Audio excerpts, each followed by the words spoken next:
कर दिया गया।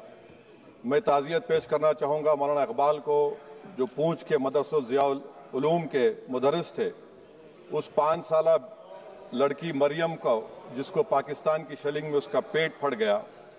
मैं ताज़ियत पेश करना चाहूँगा मैडम ज़ैन अली और उर्वा फातिमा, इन दो जुड़वा भाई बहनों को, जिनकी उम्र 14 साल थी। लांस नायक दिनेश कुमार को, BSF के सब इंस्पेक्टर मोहम्मद इम्तियाज़ को।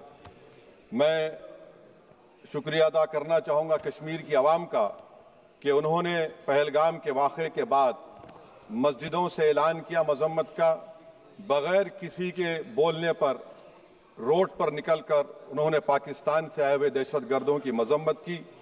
मैं मुबारकबाद देता हूँ हमारी मुसल्लह अफ़वाज को कि उन्होंने एक अजीम कुर्बानी पेश की और बहादुरी के साथ ऑपरेशन सिंदूर में भारत को कामयाबी दिलाई।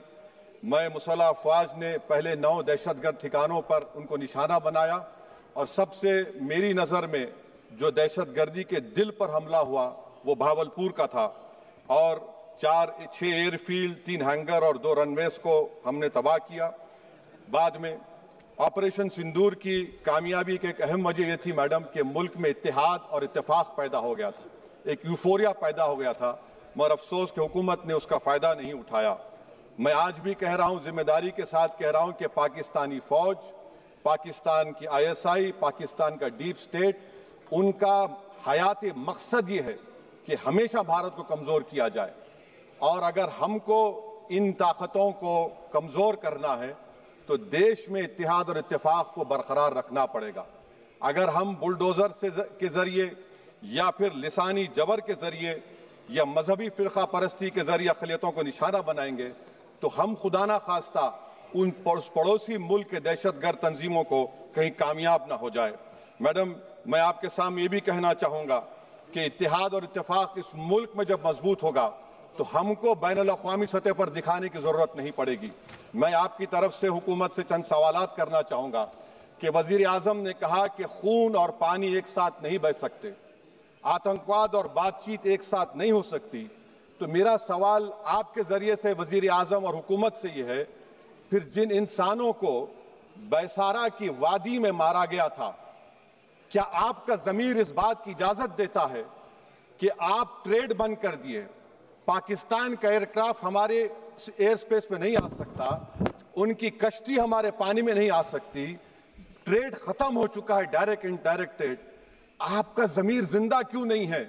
किस सूरत से आप पाकिस्तान से क्रिकेट मैच खेलेंगे जब हम पानी नहीं दे रहे हैं? 80% पानी पाकिस्तान का हम रोक रहे हैं, ये कहकर के पानी और खून नहीं बहेगा, आप क्रिकेट मैच खेलेंगे? मैडम, मेरा ज़मीर तो गवारा नहीं करता कि मैं उस मैच को देखूंगा। क्या इस हुकूमत में इतनी हिम्मत है कि उन 25 मरने वालों को फोन करके कहे कि देखो हमने ऑपरेशन सिंदूर में बदला ले लिया, अब तुम पाकिस्तान का मैच देखो? बड़ी अफसोस की बात है मैडम, अकाउंटेबिलिटी किस पर है? पहलगाम किसने किया? 7.5 लाख हमारी फौज और सेंट्रल पैरामिलिट्री फोर्स है, ये कहां से 4 चूहे घुसकर हमारे भारत के नागरिक को मारे? अकाउंटेबिलिटी किस पर फिक्स होगी? LG पर फिक्स होगी तो LG को बरतरफ करिए, IB पर आती है तो एक्शन लीजिए, पुलिस पर आती है तो एक्शन लीजिए, मगर आप ये समझ रहे हैं कि ऑपरेशन कर दिया और हम खामोश लोग भूल जाएंगे। अकाउंटेबिलिटी फिक्स करना पड़ेगा। मैडम, डिटरेंस आपकी क्या है? आपने सर्जिकल स्ट्राइक किया, आपने बालाकोट किया, फिर ये पहलगाम हुआ, तो आपकी डिटरेंस की पॉलिसी नाकाम साबित हुई, कश्मीर की पॉलिसी नाकाम साबित हुई, 370 हटा दिया आपने एक रियासत को UT बना दिया और उसके बावजूद भी दहशतगर्द वहां पर पहुंच गए। तो और अफसोस मुझे इस बात का होता है मैडम कि पाकिस्तान को हम जानते हैं, पाकिस्तान और इजराइल इस पूरी दुनिया में एक फेल्ड स्टेट है और पाकिस्तान के आर्मी चीफ को, जिससे हमारे स्ट्रेटेजिक रिलेशनशिप, इसको अपना दोस्त कहते हैं, उस देश का प्रेसिडेंट उस शख्स को बुलाकर खाना खिलाता है अपने साथ जिसके भाषण से हमारे लोग मारे गए थे। तो क्या आपकी खर्जा पॉलिसी कामयाब हुई? आप देख लीजिए। अच्छा, हमारे देश में एक ऐसी तंजीम है जिसका वजूद नफरत की बुनियाद पर और मजहबी अज़बियत को फैलाने के लिए बनाया गया, उनको तकलीफ है सेकुलरिज्म से, सोशलिज्म से, मगर हमारे संविधान के प्रियम्बल में लफ्ज़ सॉवरेन है सॉवरेन का मतलब यह है कि हम खुद मुख्तार हैं, हम हाकिम आला हैं, हम अपने मुल्क के मुकद्दर का फैसला करेंगे। एक गोरा व्हाइट हाउस में बैठकर भारत की सीज फायर का ऐलान करेगा, यह आपका नेशनलिज्म है। अफसोस होता है मुझे सर। मैडम मैं आपसे पूछना चाह रहा हूं कि अगर एक चचा सैम ऐलान कर रहे हैं तो हमारी फौज पर क्या असर पड़ा होगा, हमारे उन पायलटों पर क्या असर पड़ेगा जो नहीं मालूम कितनी ऊपर आसमानों पर भारत की हिफाजत कर रहे हैं। वो नेवी का सिपाही जो समंदर में खड़ा हुआ है, उसको यह नहीं मालूम हो रहा है कि मेरा प्रधानमंत्री ऐलान नहीं किया, एक गोरे ने ऐलान किया। बड़ा ये आपके कैसा होगा ये। मैडम मेरा सवाल हुकूमत से यह भी है कि हम कोई एडवर्सेरियल कंट्री नहीं है अमेरिका के लिए, हम दोस्त हैं, स्ट्रेटेजिक रिलेशनशिप है। क्या क्या एग्रीमेंट हमने साइन नहीं किया, तो क्या ये दोस्ती निभा रहे हैं? मैडम मैं हिस्टोरिकल एग्जांपल दे रहा हूं, क्रुश्चेव और टीटो। क्रुश्चेव ने दबाव डाला, टीटो ने कहा मैं नहीं मानता, मैं नैम ज्वाइन करूंगा। मैडम फ्रांस और यूएसए, डिगोल को जब यूएसए ने दबाव डाला तो डिगोल ने कहा कि तुम दोस्त हो मगर हमारी खारिजा पॉलिसी आजाद ना है। मैडम वहीं पर आप देखिए गुजराल साहब, जिसको कहते सबसे कमजोर थे, वजीर आजम थे, उन्होंने बहादुरी का मजारा किया, रिफूलिंग करने नहीं दिया। वियतनाम 20 साल यूएसए से लड़ा मगर झुका नहीं, और हम उनको बोल भी नहीं पा रहे, उनको बोल भी नहीं पा रहे। हम तो कोई दुश्मन मुल्क तो नहीं है अमेरिका के, ये आपको समझने की जरूरत है।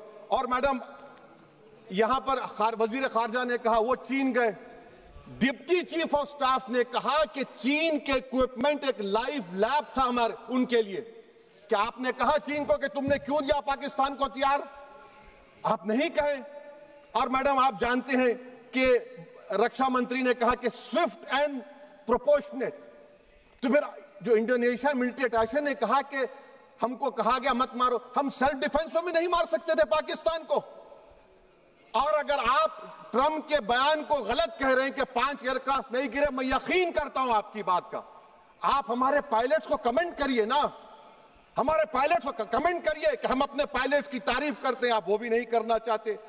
मैं हुकूमत से जानना चाहता हूं मैडम कि क्या फ्रांस ने हमको सोर्स कोड नहीं दिया जिसकी वजह से हमारे एयरक्राफ्ट को क्या नुकसान हुआ? अब मुस्तकबिल में आप हथियार खरीदेंगे तो क्या आप सोर्स कोड हासिल करेंगे?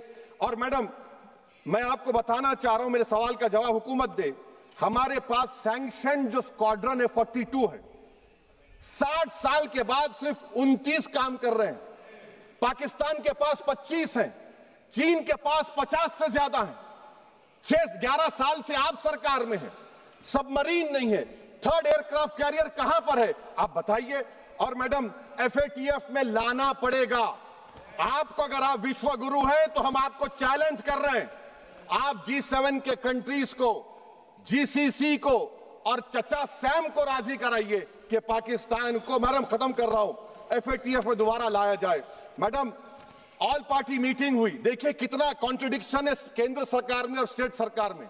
ऑल पार्टी मीटिंग में मैं था, केंद्र सरकार ने कहा कि नहीं, बैसारन मिडोस पर तो कोई जा ही नहीं सकता, जून से पहले इजाजत लेना पड़ेगा। बाद में हमको मालूम हुआ कि साल भर खुला रहता मिडोस सिवाय बारिश और स्नो के। ये कॉन्ट्रडिक्शन है केंद्र सरकार में। वहां पे मैं हुकूमत से मुतालबा करता हूं मैडम आपके जरिए से कि कौमी सिक्योरिटी को, नेशनल सिक्योरिटी को, खारिजा पॉलिसी को, फॉरेन पॉलिसी को राजनीति का मुद्दा मत बनाइए, राजनीति का मुद्दा मत बनाइए। ये हमारे मुल्क में मुफाद होगा, हमारे मुल्क के इत्तेहाद और एकजुटती को आप एक वोट का जरिया मत बनाइए। और मैं एक आखिरी बात पूछ रहा हूं मैडम, क्या चीन ने हमसे कहा था कि सीज फायर कर लो?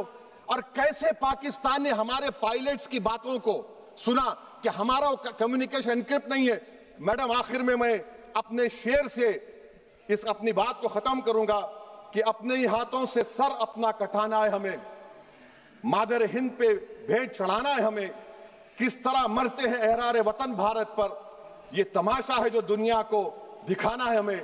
ये मैं भारत की उस बहादुर फौज के नाम पे करता हूं, मुसल्ह फौज के नाम पे करता हूं। ये शेर कहने वाला कोई बीजेपी का नहीं था, ये शेर कहने वाले का नाम शेर था, शहीद अशफाकुल्लाह। मैं फिर से हुकूमत से कह रहा हूं, पाकिस्तान टेररिज्म करेगा, आप तैयार हो जाइए। आप चीन से मोहब्बत, कितना इम्बैलेंस हुआ ट्रेड का, कितना इम्बैलेंस हो रहा है चीन से।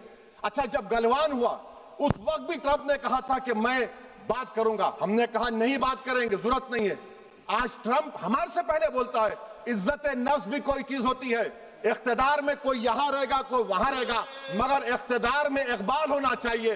बदबख्ती की बात यह है कि आपने इकबाल को खो दिया। बहुत बहुत शुक्रिया।